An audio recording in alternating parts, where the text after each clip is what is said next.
Good morning po sa inyo lahat. Wow, kulang tayo sa good morning para hindi pa kumakain Amen. Well, welcome po sa ating LKRL seminar for this year. It will be the first one. And meron pa tayong susunod sa second half of this year. So I'm glad na kayo ay nakapunta, no?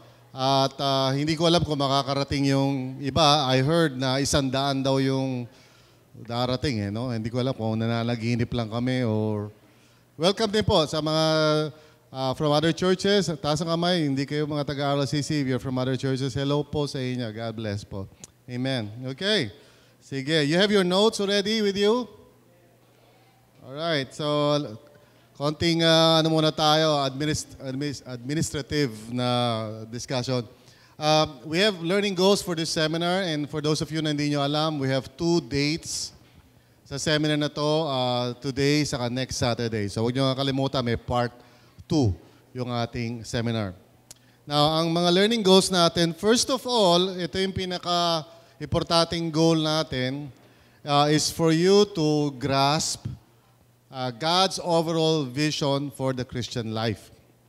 At walang iba kundi a life of love. Amen? Sabihin nyo nga po, a life of love. Well, bakit ba gano'n? Kasi God is love. Amen?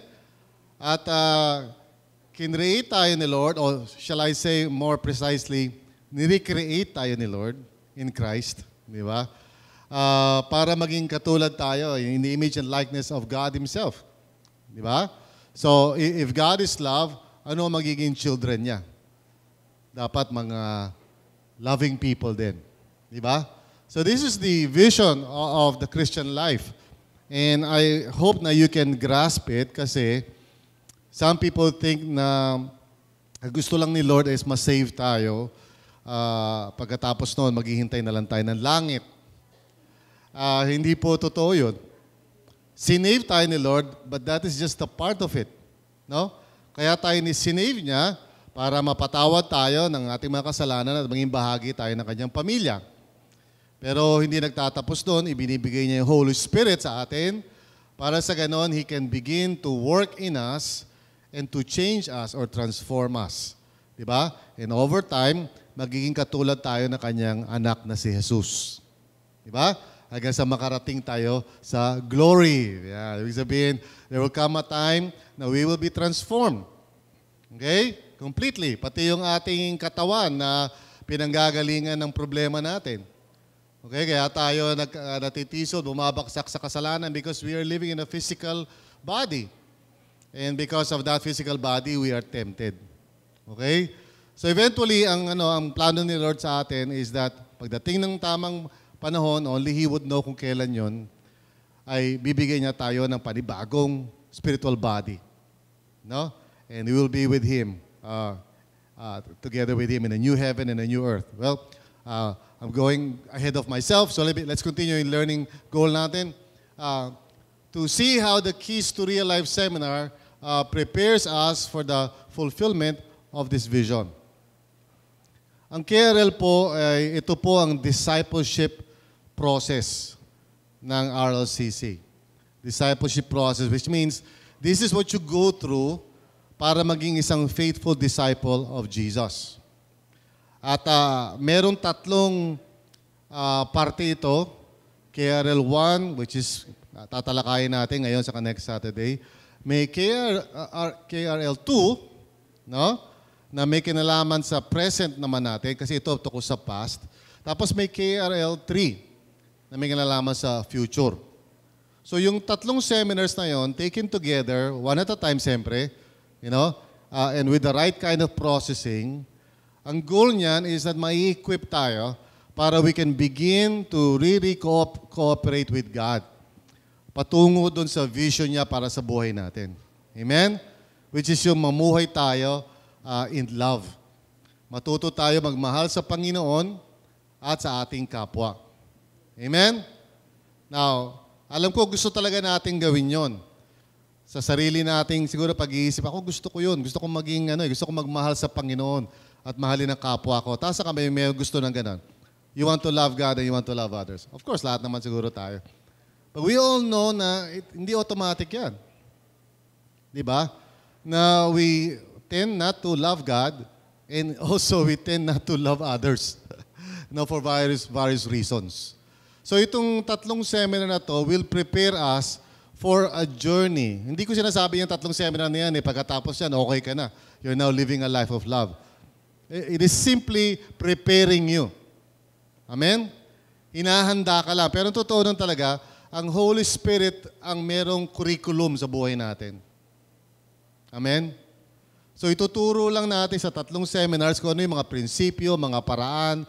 Pero actually, ang totoo niyan, sa buhay natin, merong agenda si Lord. Iba-iba tayo. And for some of us, maaaring ang gustong talakayin ng Panginoon sa buhay natin ay yung issue ng ating pride. Okay? Yung iba naman, yung issue ng ating insecurity. O anumang issue meron ka. Hindi ko alam kung anong issue mo. Sabi mo sa katabi mo, ano ba issue mo? May issue ka ba?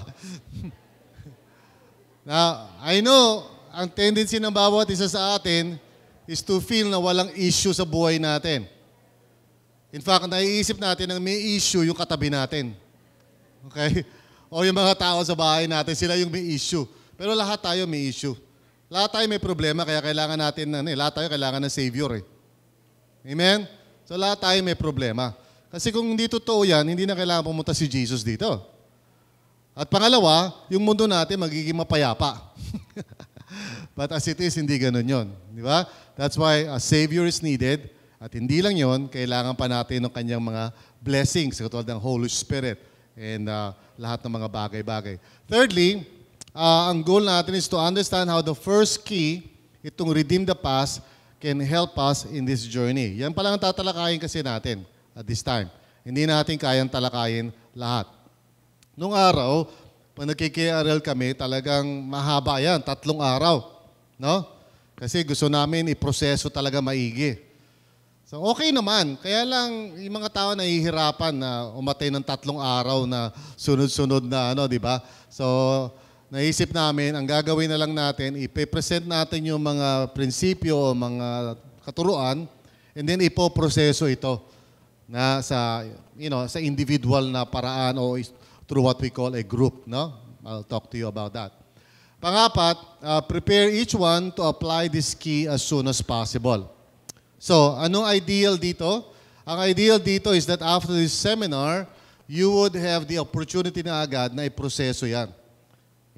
Together with someone or a mentor, which by the way, yun naman talaga yung goal ng seminars na ito, that we would be able to produce mentors. Sabi nyo nga po, mentors. Hindi po tormentors. Okay? Mga mentors po are people na nagdaan ng proseso na ito and have come to understand yung benefit nito at paano ginagawa ito, and they are now ready to teach others also. Kaya pagkatapos ng seminar na ito sa May 4, meron pong tinatawag na KRL Mentors Training. Okay? Maga lang yon, 8 to 12. So that is May 4. Okay? So para kayo ay maging isang certified na mentor, kailangan nakuha nyo itong seminar na ito at na-experience nyo na rin. Okay? And then, meron po tayong exam para po doon sa gusto maging certified mentor. Ano po yung exam? Yung tatalakayin natin ngayon. Okay? So, pwede kayo maging KRL1 mentor. Ibig sabihin yan, pag may seminar na ganito, nakaantabay na kayo kasi kayo yung mga counselors. Okay? Pero kailangan nagdaan na muna kayo sa seminar. Tapos, kailangan may experience kayo in leading at least 2 people through the process. Okay? So, we are preparing ahead, lalo na for the next term, which starts July. For those of you who do not know, by term kasi ang RLCC, meron kaming, para kami eskwelahan dito, may term kami, okay? 6 months and 6 months, okay? So, our present term kasi will end June. Tapos mag-start na naman sa July, yung susunod na seminar. So anyway, just for you to know that para makapagplano kayo. Okay? Sino sa inyo nangangarap maging KRL mentor or counselor? Sino sa inyo may desire na ganun? Okay, 3 lang. So, praise God. So, yung susunod na... Para ko konti yata. Wala kayong faith, di ba? Napakasarap mag-disciple ng another person. You know? Sino kasi may desire mag-disciple ng ibang tao through this process? O yan, mas marami na. Natakot lang siguro kayo nung unang di ba? Kasi comprehensive exam. Yan na. Okay, napakadali. Sabi mo sa katabi mo, napakadali niyan, kapatid. Kahit natutulog ka, kayang-kaya mo yan. Okay, we will have 8 sessions in this seminar. You have this in your notes. So, I'm sure hindi kayo mahirapan mag-take down. And by the way, concerning your notes, meron po tayong 2 bahagi sa notes natin. First would be yung seminar notes. At makikita nyo may mga blanco-blanco siya. And then, siguro pag ilang page yun, makikita nyo yung ganito itsura. This will be called the facilitation notes. The facilitation notes is what you use pag pinoproseso mo na. Okay? In other words, pag kayo ay nag-go through na talaga ng KRL with another person, yun yung ginagamit nyo bilang guide. Okay? So, dalawa ito, seminar notes and facilitation notes. Yung seminar notes, hindi pa kompleto yan. Hanggang session 4 lang kasi tayo today. Amen? Tapos, susunod na 27, meron na naman kayo another set of seminar notes. So, isisingit nyo na lang dyan. Amen? Pero yung facilitation notes, kompleto na yan. Yan na yan, as is na yan. Naiintindihan niyo ba? Iba, medyo confused, ano? Yung malalaman yung facilitation notes kasi pagkatapos ng drawing na ganito, yung susunod na page, yun ang umpisa ng facilitation notes. Alright? Kaya malalaman yung facilitation notes kasi wala namang mga blanco-blanco. Puro salita na, mga paliwanag na. Okay? So, which means na pag may go through kayo na KRL, you read this together, you talk about it, you look at the scriptures, in other words, you go through the process. So, parang handbook yan, gabayan. Amen? Okay. So, ito mga sessions natin today, we're going to talk about the goal is love, and then learning to love. Second session. Third session, the challenge of love. Palagay ko, may in love kayo pagkatapos ito. Kasi puro love na ito di ba? Tapos, first steps to redeeming the past. So, this will be the 4 sessions today. Tapos, starting next Saturday po, we're going to talk about dealing with demonic strongholds sa buhay natin. Some of you may not be aware of that, na meron kayo noon. And then session 6 is embracing past sins and mistakes. Actually, no. Session 6 is ending untied transitions. Alright? So, nagkabaliktad itong PowerPoint ko. So, baliktad. Ending untied transitions is session 6. So, ipagpalit nyo na lang sa mga notes nyo. And then, session 7 would be embracing past sins and mistakes. I'm sorry for the confusion there. Okay? And then last session natin is modifying wrong beliefs. So this finishes off yung ating redeeming the past in terms of cognitive information. Okay? Pero I hope na you would process it. No? Ang pagproseso po nitong mga pag-uusapan natin is first of all, pwede po through one-on-one during mentoring time. In other words, you have somebody na nag-go through na nito, naiintindihan niya na-experience niya na ito, and then tutulungan ka niya na iproseso mo yan para ma-experience mo rin yan personally. Okay? Now, tapos, or posible rin in a health group. No, yung tinatawag na health group, ibig sabihin po na health acronym yan Helping each one attain liberty through the Holy Spirit. Kita nyo, lupet, di ba? Health. Which means it's a group na specifically designed for processing the KRL.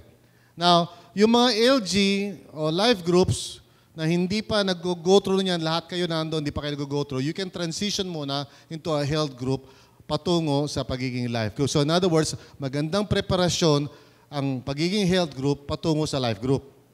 Kasi yung mga na-experience namin na nag-go through ng KRL, tapos naging magkagrupo sila, they became very, very close to each other. No?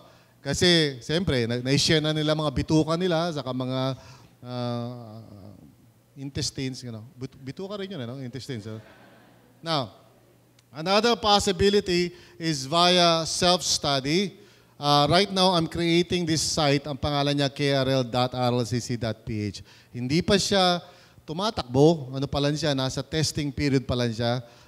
hindi ko pa natatapos. Pero hopefully, through the seminars na gaganapin ko rito, ito rin yung i-upload so that later on, kung sakaling parang nakalimutan mo na kung ano sinabi ko during the seminar, you can always go to the site and listen to my lectures. Okay? Amen. Yan. So, you have any questions so far?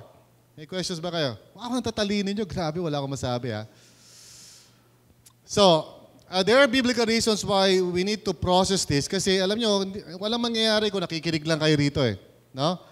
Itong ituturo ko kasi can only be beneficial sa isang tao kung talagang actually ipoproseso mo yan. Okay?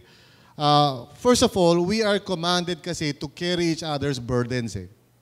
No? And I won't go into the text right now, yung Galatians 6:2, but you can check your Bibles na nakalagay doon na carry each other's burdens. Ano? In other words, dapat nagtutulungan tayo. Alam niyo po ba, for those of you who may not realize this, just because na-save ka, doesn't really mean na deal mo na yung mga past issues ng life mo. Now, it does mean na pinatawad ka na ni Lord. It does mean na ikaw pinalaya na. Pero in terms of actually experiencing talaga yung reality noon, oftentimes, kailangan ng proseso. Amen? Kasi there are a lot of people, pagkatapos sila ma-save, siyempre, kinalimutan na nila kung ano man yung mga nakaraan nila and they just dive into the Christian life.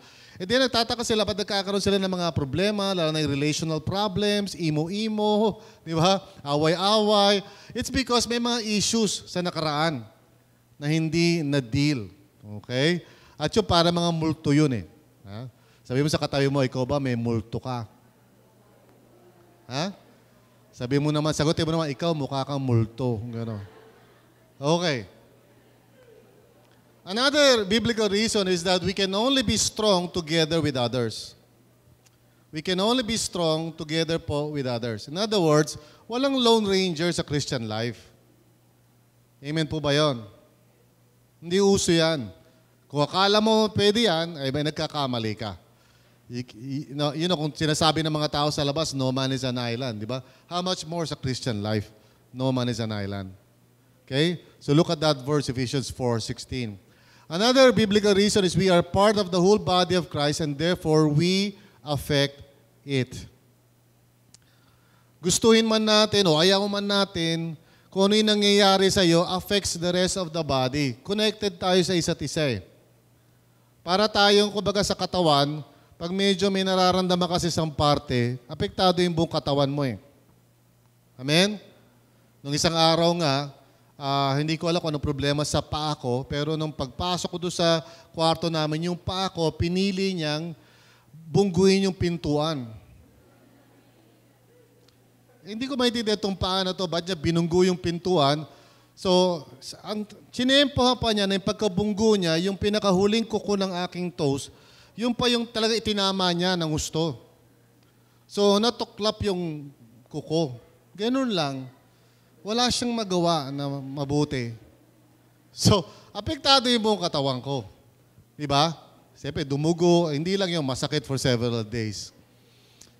Sa body of Christ, we might think, kasi siguro bunga na rin to ng pagiging individualistic ng mundo natin, nadamay na rin tayo. We might think na, well, problema ko lang ito, kung ano man yung issue ko, akin lang ito, diyan ka nagkakamali. You affect us. Siyempre, for example, sabihin na natin, maging practical tayo. Kung darating ka sa church na mukha kang pasas, na mukha kang ampalaya, tapos ang sungit mo, do you think hindi kami maapektuhan yan? Di ba? Maapektuhan kami yan. At hindi lang yun. Siyempre, pag medyo emotionally wala ka sa ayos, hindi ka rin namin maaasahan. Hindi ka makakatulong. Ang mangyayari, i-drain mo yung energy patungo sa iyo kasi kailangan mong kausapin, kailangan ka counselan, kailangan kang tulungan, kailangan mapuyat kami, kailangan ganito. Di ba? Imbis na umahayo tayo para gumawa ng alagad ni Kristo, kailangan tayo magpuyat ng buong magdamag kasi may problema ka. Okay, tama yung mga nag-amen eh. Kakapuyat lang ng mga yan eh. Okay. Number 4, we are sometimes unaware of our own blind spots. And you'll understand this more, no? Na over time. Kasi one of the things na kailangan mong ma-realize sa buhay mo is that marami kang mga bagay sa life mo na kailangan baguhin. Akala mo lang wala. Pero meron. Kahit na ako, meron eh. Di ba? Kahit na sino pa yan eh. Lahat tayo meron. Epekto ng kasalanan yan sa buhay natin. So there are many areas of our lives na gusto i-deal ng Holy Spirit. Ngayon, kung tayo ay mapagmalaki, mayabang, at hindi tayo makausap ng maayos, hindi tayo nagagalit, we will never know kung ano yung problema natin. Kasi every time na may magsasabi sa'yo, alam mo, ganito ka. Sino sabi? Sobra ka. Masyado kang judgmental. Paano ka na matutulungan? Masungit ka. Di ba? How can you know ano yung area ng life mo na kailangan baguhin ng Panginoon? Amen? Okay. So panlima, we need to confess and pray to one another to receive healing from the Lord. Minsan sabihin ng isang tao sa akin, Pastor, kung ano man yung nakaraan ko, akin na lang yun. Well, maaring pwede mo sabihin yan, pero, ikaw mismo magkakaroon ka ng uncertainty sa puso mo dahil parang ganito yan sa isip mo, kung malaman nila anong katotohanan tungkol sa akin, baka hindi na nila ako tanggapin o mahalin. So yung pagmamahal sa iyo ng mga tao, hindi mo pagkatiwalaan kasi alam mo may sikreto ka Di ba? At kung ano man yung pakikitungo nila sa iyo sa ngayon, feeling mo hindi talaga totoo yun kasi meron ka mga tinatago. So that's just one instance na kailangan mo i-deal yan. Because through openness, kaya nga sa mag-asawa, mapapansin nyo, di ba? Pag ang mag-asawa talagang naked na sila sa isa't isa, and I don't mean to say physically lang, I mean talagang emotionally and spiritually and psychologically, wala na silang sikreto sa isa't isa. Mapapansin mo na yung dalawang tao na yun na mag-asawa are really very close. Di ba? Now, which I need to, of course, explain. Sa pagpoproseso kasi po ng KRL, there might be things that might be revealed sa life mo. And therefore, kinakailangan talaga ng trust. So, for each one of you, ina-warning ako na kayo, huwag nyo pong ibalita sa tabloid ang inyong mga maririnig sa kasamahan ninyo. That's why I encourage, pag magka-church kayo, you just talk among yourselves. Iproseso nyo. Alright? Kasi siyempre, naiisip nyo, paano kung malaman taga-RLCC, kaya baliktad, taga-RLCC, malaman nyo sa kabila, di ba? So, kasi yan sacred yan Pag sinabi ko sa iyo mga nakaraan ko, siyempre, sagrado yan. May trust involved yan. Di ba? Baka mamaya kinabukasan, magbukas ko ng dyaryo na doon, front page, di ba? Si Pastor Bong pala ay dating Becky. Di ba? Parang gano'n, no? Hindi naman totoo yun, ha? Uy, ha? Okay. There are also practical reasons for processing. One is we receive hope and comfort by the realization that we are not the only ones who have the same problem. Napakalaking encouragement po kasi pag nalaman mo, once nag-share ka, tapos iba nag-share, na parehas din pala kayo na pinagdaanan. For example, a very common problem, no? Na may kinalaman sa family of origin natin. Yung minsan naging abusive ang parents. O kaya naging neglecting ang parents. Maraming ganyan. And as you tell each other stories, you realize pare-pareho kayo. Pare-pareho kayong hindi nakaranas ng pag-ibig sa mga magulang. Masyado naging malupit ang magulang. Mga ganon. Di ba? So, it's very, it's a very therapeutic experience na malaman mo hindi pala ako nag-iisa sa mundo. Meron pala ibang mga tao na nakaranas din ng naranasan ko. Pangalawang practical na dahilan is we receive important truths and wisdom from one another concerning our problems. Purihin ang Panginoon na ginagamit ni Lord mismo yung ibang mga tao. Hindi lang naman Bible ang ginagamit niya. Ginagamit din ng Panginoon yung kapwa mo dyan, no?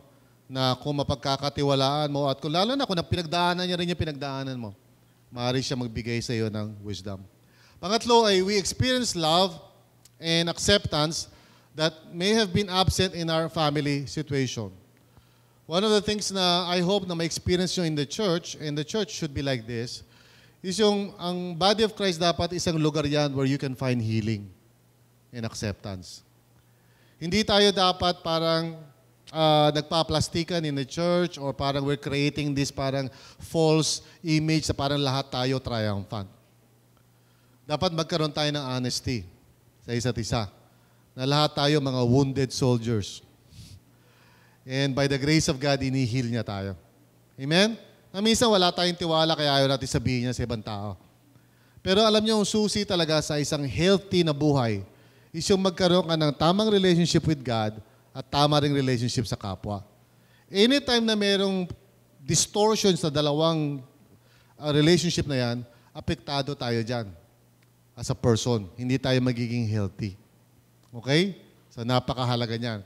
Pangapat is we learn how to relate and how to be open with others.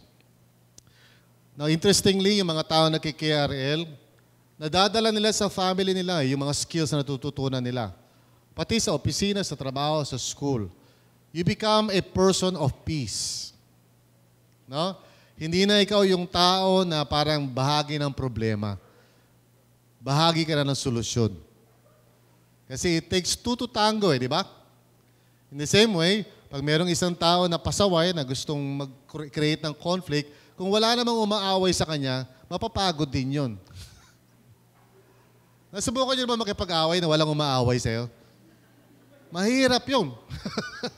Di ba? Subukan mo magsisisigaw sa bahay, tapos lahat ng tao di ka pinapansin. Di ba? Kami ako, ano ba ginagawa ko? Para ganun marirealize mo, di ba? So matatauhan ka. And then finally, we begin to deal with our own defenses and other internal conflicts. So mga kapatid, alam nyo, maraming gustong gawin si Lord sa pamamagitan natin. Ano? Sinabi na ni Kristo yan. Those who believe in Him will do even greater things, sabi ni Kristo. Kaya lang minsan, napipigilan yon. Hindi nangyayari yung mga plano ni Lord sa life natin simply because we're so badly wounded or hurt o ano man yung pinag-go through natin. So minsan, nakaka-apekto yun in trying to help us to become faithful sa kanyang calling. Okay? Maraming ganyan sa Christian life na hindi nagiging fruitful. Kasi ang daming mga hindi hidden talents, mga hidden issues na kailangan dalhin sa liwanag para masinaga ni Kristo at magkaroon ng healing. Amen? So that's our vision for this KRL, and I hope na each of you would really benefit from this seminar. Okay? So let's go to session 1 now. The goal is love, no? Subtitle natin, What on Earth Are We Here For? Sabi mo nga sa katayo mo, ano ba ginagawa mo sa mundong ito? Bakit ba di ba isip ba yun? Nung ikaw ay sinave ni Lord, bakit ba hindi ka nalang dinala sa langit na noon? Bigla. Ba't iniwan ka pa dito? Well, because He has a purpose. So let's pray for this and ask God to just bless our time. Lord, in Jesus' name, tulungan mo kami na maintindihan nga po namin itong bagay nito. And help us, Lord, by the grace of God, na ito na yung mag-umpisa na yung healing namin, yung umpisa na yung deliverance namin sa mga bagay-bagay na pumipigil sa amin para ma-fulfill ang purpose mo, Lord. In Jesus' name, amen and amen. Okay. Now, alam niyo naman yung nakaraang nangyari, di ba, sa Boston. Hanggang ngayon, medyo hinahanap pa yung isa sa mga suspect, no? Now, yung Boston Marathon is supposed to be an event na talagang sabihin natin, no, pinanonood ng buong mundo yan. No? At yung mga lumalahok dyan, galing sa iba't ibang parte rin ng mundo natin. No? And they all come to this place para tumakbo. No? Isang napaka haba, no? na journey. No? So, itong mga taong ito, they prepared for this. Hindi ka kasi pwedeng basta-basta sumali dyan. No? Ewan ko lang si Pastor Greg siguro kaya. No? Pero kami sa class, hanggang prayer lang kami. Sige, Pastor Greg, kaya mo yan. Tuloy mo yan. Okay? We can just pray for him. Kasi medyo na kami, physically challenged. Okay? At isa pa, maganda yung bike niya. So, lugi kami. Anyway. So, itong marathon race na to could have been one of the best events of the year sa Boston, Massachusetts. Kaya lang, what happened was that there was an explosion. No? Merong naglagay ng bomba, dalawang magkapatid, yung isa patay na. Okay? Dalawang magkapatid na apparently, mga Amerikano din. Although taga-Russia. Taga-Russia ang origin nila. They planted two bombs, actually 3 bombs, only 2 exploded. Yung isa hindi sumabog. Tatlo yung namatay, isa dyan bata, 8-year-old, no? Saka isang Chinese national, no? At isa pang tao. Now, nakakalungkot yung scene immediately after the bombing kasi yung mga tao, ano lang naman spectators lang naman sila. Halimbawa, yung bata, nanonood lang naman para pinapanood lang niya yung tatay niya magko-cross ng finish line. Okay? And then, sumabog. Yung isang namatay, babae, for the first time, hindi siya sumali sa Boston Marathon. Spectator lang siya para i-cheer lang yung mga kasamahan niya na sumali.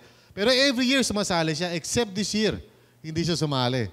Nandun lang siya sa may lugar ng mga spectators. Unfortunately, doon din nakalagay yung bomba. Okay?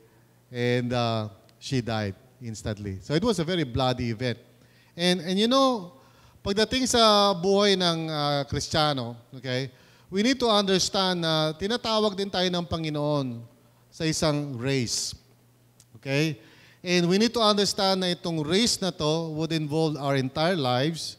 Simula nung tayo tinawag ng Panginoon hanggang sa matapos natin yung race na yan. Okay? Pero ang kaaway, hindi siya basta-basta papayag na makumpleto natin yung race na yan. Maglalagay siya dyan ng mga bomba. No? Na bigla na lang sasabog, nakatago, no? Sasabog. And oftentimes yung mga bomba na yun may kinalaman sa ating nakaraan. So in this particular seminar, I really want us to understand kung ano yung mga hidden bombs na yan sa life natin. Usually, hindi natin sinasabi yan. O kaya mga bagay na parang ayaw na natin pag-usapan pa. Pero alam ni Satan kung ano yung mga yan. Yeah? Kasi bago ka pa naligtas, si Satan na nagkocontrol ng life mo eh. So alam niya. Ika nga sa pelikula, I know what you did last summer. So alam na kaaway kung ano yung mga naganap sa buhay mo. Alam niya kung ano yung mga tumusok sa dibdib mo na mga pangyayari. At meron siyang technique na at the right time, pasasabugin niya yung bomba na yun. And that's why the best thing to do in the Christian life is to discover those bombs before they explode. And through the power of Christ, ilagay natin sa paanan ni Kristo so that by the blood of Christ, ay may apply natin lahat ng benepisyo ng ating relationship with the Lord doon sa mga issue noon para ma-neutralize natin yung bomba na yun. And then Satan will no longer be able to use it against us. Amen? Amen po ba? Yeah. But first, let's try to understand kung ano itong journey na tinatawag sa atin ng Panginoon. Sabi ni Apostle John, siya yung pinakamatandang apostle, the last one to die, and also the apostle na tinatawag na the one whom Jesus loved. Yun ang kanyang title, Sarap no? The one whom Jesus loved. Okay? Yung iba, tawag Peter, James, pagdating sa kanya, the one whom Jesus loved. Ang ganda ng title niya, di ba? And actually, kung tutusin, siya nga yung pinaka-least loving sa lahat ng mga disciples. If you know John, siya yung tipong nung medyo one time papunta sila sa isang lugar, okay? Ayaw silang tanggapin. So sabi ni John, Lord, gusto mo, kidlatan na natin to, para tatawag nga sa kanya, son of thunder. Okay? Mainitin ang ulo. Okay? But by the grace of God, binago siya ng Panginoon. So let's read what he wrote. Sabi niya, Dear friends, let us love one another. For love comes from God. Amen po ba? God is love di ba? So gusto talaga ng Panginoon, at bakit ka binibigyan ng Holy Spirit? Ba't ka pinatatawad, binabago? So that you may learn to love. Otherwise, hindi natin magagawa yan. What is the greatest commandment? Love the Lord your God. Di ba? And love your neighbor as yourself. Kaya nga wala nakaabot dun eh. For all have fallen short. Hindi natin magawa yung pinagagawa ni Lord, which is to live our lives in love. Kasi sin has so affected us na hindi natin magawa yan. Kaya nating i-love yung mga taong lovable. Amen? So sa mga guys, pag nakita kayo ng cute na babae, napakadaling sundin yung commandment, love one another. Di ba? In your case, love mo lang siya. Di ba? Pero merong isang tao na pasaway, na utang ng utang, hindi nagbabayad, mahirap i-love yan, mga yan. Madaling sagasaan, pero mahirap i-love. Yung mga tao na pagkatapos mong tulungan, wala pang utang na loob, yan. Yan ang mga taong gusto mong hagisan ng bomba. kesa i-love. Everyone who loves has been born of God and knows God. Notice that. Lahat daw na nang namumuhay ng may pag-ibig, yan ay katibayan na ikaw ay born again. In fact, kapag ikaw ay nabubuhay sa mundong ito na lahat ng tao inaaway mo, no? At ikaw rin inaaway din nila, puro away ng away, no, questionable yung pagiging born again mo dyan. Now, of course, I don't want to be legalistic about it kasi marami namang Kristiyano, born again naman talaga. Kaya lang kasi daming issues sa life nila na hindi pa nadideal. Kaya ayaw lumabas yung pag-ibig ni Lord sa life nila. Sabi niya, they know God. So kapag ikaw ay namumuhay sa pag-ibig, it shows na kilala mo si Lord. Whoever does not love does not know God because God is love. And then we read this is how God showed His love among us. Kasi God is love eh. So how did we know na mahal tayo ng Panginoon? Dahil lang ba sa ginawa niya yung mga, creation? Dahil lang ba sa, binibless niya tayo? Hindi. Ito ang greatest proof ng love ni Lord. Sabi ganito, this is how God showed His love among us. He sent His one and only Son into the world that we might live through Him. So in other words, ang katibayan talaga ng pag-ibig ng Panginoon ay yung fact na ipinadala niya at inoffer niya ang kanyang buktong na anak. Kaya nga sabi si John 3:16, alam natin? Amen. That He gave His only Son. Parang kulang, kulang yung recitation nyo, ha? Okay. This is love. Not that we loved God. You see, ang understanding natin ng love must not begin with us, it must begin with God. Para maintindihan natin what it means to really live in love, we must look at God and not at ourselves. Tingnan natin si Lord. Sabi, not that we love God, but that He loved us and sent His Son as an atoning sacrifice for our sins. And why is that such a loving thing? Kasi we don't deserve it. In fact, the Bible says na we were in sin nung namatay si Kristo para sa atin. Now, okay lang yun kung siguro i-sacrifice mo yung buhay mo. Kung isang tao naman talaga mabait, so sacrifice ko yung buhay ko para dyan. Di ba? Pero para i-sacrifice mo ang buhay mo para sa isang tao na wala namang pakialam sa iyo, na hindi ka kinakausap, na hindi ka pinapansin, that is truly loving. And that's exactly what God did. Kasi nung namatay si Kristo para sa ating lahat, we're not even thinking about Him. We're not even asking Him, Lord, tulungan mo ako. We're just living our lives.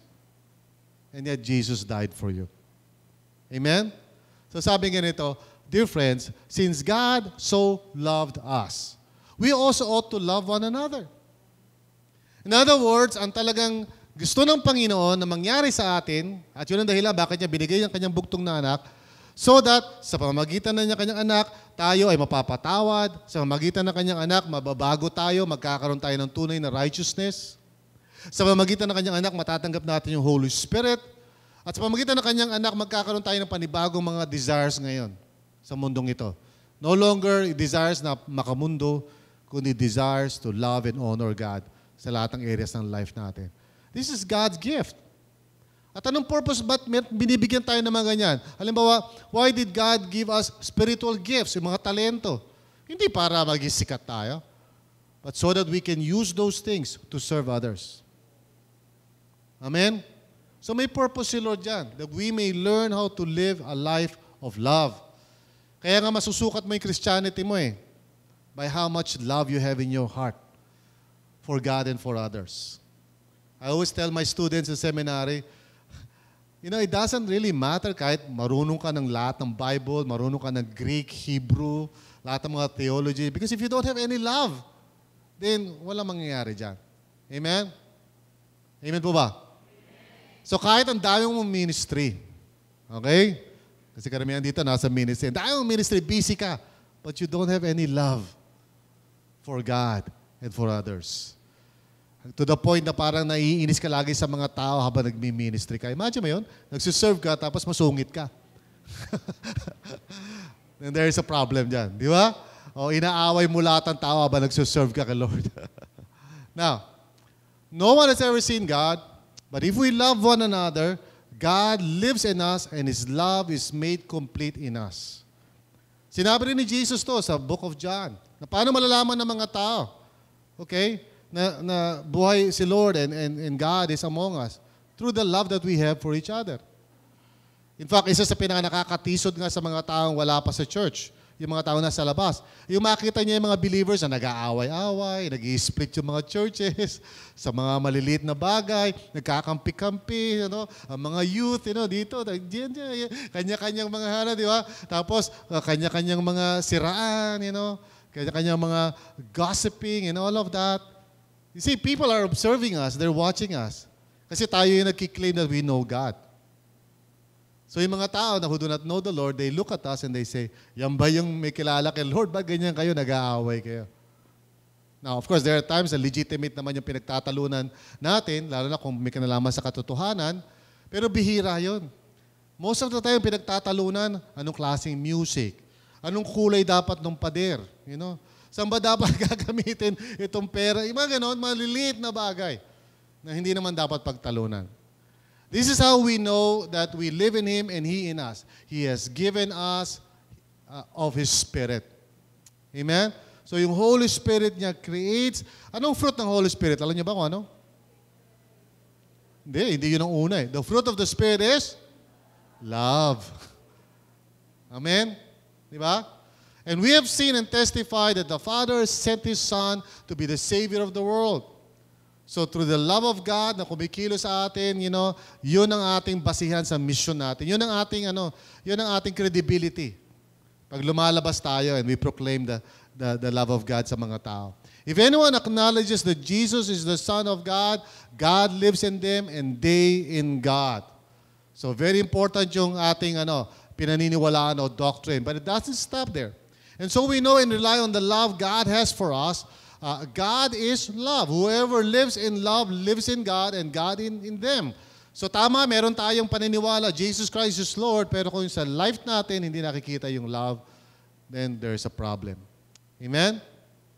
This is how love is made complete among us, so that we will have confidence on the day of judgment. In this world, we are like, sino po? Jesus. And what does it mean to be like Jesus? That's a good question. So, kung ang goal ni Lord maging katulad ka ni Jesus, ang tanong is, how does Jesus look like? Well, just read the Gospels.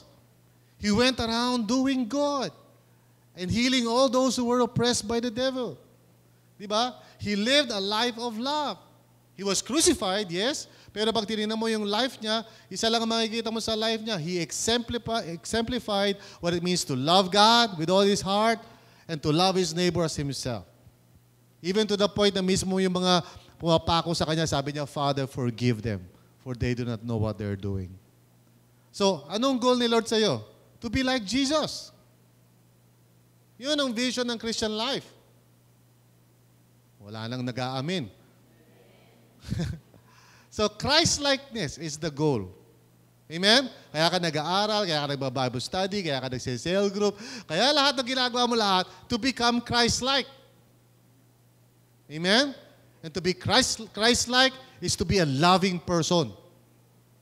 Hindi a person who's difficult to get along with, hindi yung tao na lagi nagtatampo, hindi yung taong, nagsisinungaling, hindi totoo, hindi yung taong nagpapanggap, hindi yung taong nagmamanipulate ng kapwa, hindi yung taong nagtitake advantage ng kapwa, someone who is like Jesus. That's the goal of our lives. And you say, sa akin siguro, Pastor, hindi ko kaya yan. Precisely.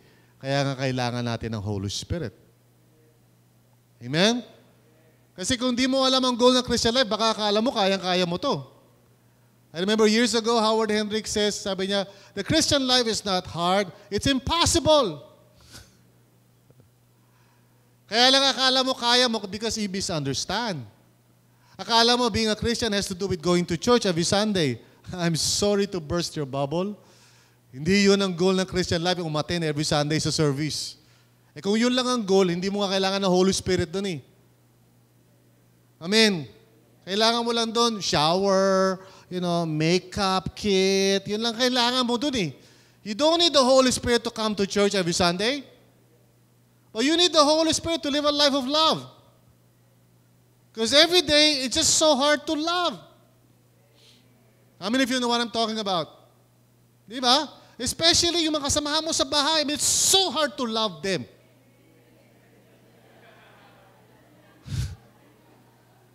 I mean, mismo nga aso ko, minsan, it's so hard to love my dog.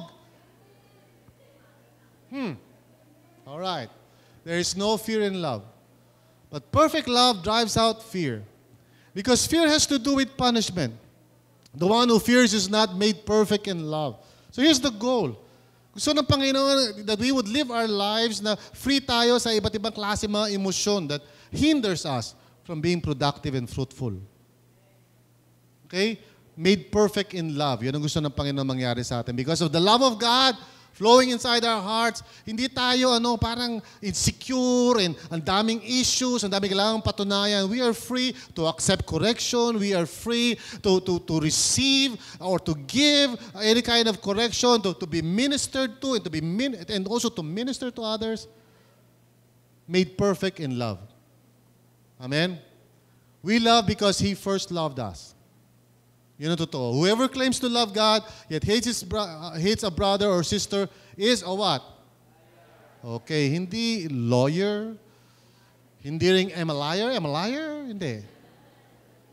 Liar. Sinungaling ka. You're saying something and then you're not doing it. So whoever does not love their brother and sister whom they have seen cannot love God whom they have seen, cannot love God whom they have not seen. So stop telling me na you love Jesus kung yung brother or sister mo na sinasabi mo na hurt ka, na offend ka, you cannot even love that person. Now, of course, meron dynamics yun. I'm not saying na puro gushy feelings na parang, sige na nga, I love you, kinikilig ako pag nadya ka. No, I'm not talking about that. Love can be tough. Love includes minsan correcting a person. Kasi minsan, akala nila, pag sila mong love, nagkakasala na yung tao, kapatid, nagkakasala ka, di bali, I love you. That's not really love. Love is rebuking that person. Kahit na magalit siya sa'yo. Because you love that person. Amen? Alright? And He has given us this command. Anyone who loves God must also love their brother and sister. Amen? So yan ang goal ng ating Christian life. And God's love, here's the point, calls us to live in love. Amen? Yan yung ating turning point sa session na to. God's love calls us to live in love. Yan po ang calling natin. Sabi mo nga sa katabi mo, may calling ka ba? Sabi mo, oo. Yan. Anong calling mo? To love. Okay, so lahat tayo may calling. Amen? Hindi kulingling, lahat tayo may calling. So, ang calling natin is to love in 4 directions. One is to love God with all our hearts. The other is to love our family. Nakikita mo sa Bible yan. Diba? Husbands, love your wives. Wives, parents, love your children. Children, love your parents. And then we're called to love the church. Tinatawag tayo ng Panginoon sa body of Christ na mag-ibigan. That's why inumpisa namin sa clasp yung Unify. Because sabi ko sa kanila, what's the use sa lahat tayo that we're preaching about love pero tayo mga Kristiyano mismo, we cannot love each other. Kailangan pa tayo mag-compete sa isa't isa. Who cares kung sino mas malaking church? Doesn't really matter to God. Amen? What matters to God is that we live in love. So, also, huwag natin kalilimutan, nakasama ang lost sa commandment ni Lord to love. We are to love those who are not yet in Christ, mga unbelievers. So this is the healthy lifestyle ng isang Kristiyano. So if you are going to ask yourself, gano'n na ba ako ka-mature? Simple lang sagot dyan. How much do you love God? How much do you love the family? Your family. How much do you love the church? And how much do you love the lost? May time ka ba sa bawat isa dyan? Okay? Baka naman puro church lang, hindi kasama family. Young people, puro church. Family, hindi pinapansin. Diba, parents, Samahan nyo naman ako. Nag-iisa lang ako rito, So, the love of God is what fuels this kind of love na gusto makita ng Panginoon sa atin. Amen? He wants the love of God to just be empowering us and teaching us to do this kind of love. And we know na hindi basta-basta mangyayari. So we need to go through these experiences. We need to, first of all, redeem the past. So, which means recall your past so far. Ito yung mga dadaanan natin. Evaluate your emotional freeze points. Okay? Deal with demonic strongholds. Embrace your past sins and mistakes. Okay? And anti-transitions, which baliktad na naman yun, you know. Dapat number 5 yon, and then number 4. I should change that, so I'm sorry. Anyway, number 6 is modify wrong beliefs. So this has to do with the past. Kailangan ayusin natin yung past natin. Let's apply the gospel of Christ. Okay? And, you're writing it down. Okay, so go ahead. Para we can take a break na in a few seconds, okay? Have you written the words na? Okay, tapos na? Okay, good. Yung iba siguro matagal na kayong hindi pumapasok sa school. Kaya medyo hindi ganun kabilis yung pagsusulat. No? I understand. Okay? Okay. Now, we also need to talk about the present, and that's KRL 2. Kasi oftentimes, ito yun naman yung issue sa mga tao, kahit wala silang mga past issues nila, yung pangkasalukuyan nila is a problem. So we need to do 4 things. Thank God for every spiritual blessing. Evaluate your present lifestyle. Stop any destructive behavior or attitude. Tapos train yourself to be godly. Itong 4 na to is something that you do regularly sa buhay mo bilang isang faithful disciple. And in fact, ang kadalasan dahilan bakit nagfo-fall ang isang Kristiyano is because itong 4 na to is no longer happening in his life. Okay? So this is parang, sabihin natin ito yung pinaka-discipleship heart. Yung past, pwede mong gawin yan once a year. You know, mag-retreat ka, go through the redeem the past process, healthy yan. Pero itong test the present, this is something na dapat mong tinitingnan lagi sa sarili mo. That's why you have to test your present lagi. Any given time. Malalaman mo kung ang Christian life mo ay healthy if these 4 things are happening in your life. Amen? Show me a Christian na hindi productive ngayon and I'll point one of those things hindi nangyayari. Or all 4 things hindi nangyayari. And then finally, sa KRL 3 naman, we're going to talk about plan the future, which is prepare a vision frame. Kailangan matuto ka magkaroon ng personal vision frame. List life goals. Maraming mga Kristiyano walang goals sa buhay. Act on your goals. And then finally, number 4, navigate obstacles. So lahat ito, mga proseso ito. Ito mga sinishare ko sa inyo. This is what you call the KRL process. Okay? And if I were you, make it a goal sa buhay mo. If you have not gone through this, make it a goal to go through this kompleto. So that by the grace of God, you will be ready to pursue God's vision in your life. Amen? Sino sa inyo nakatapos na ng KRL 1 na feeling mo talagang natapos mo talaga? Okay, so konti lang.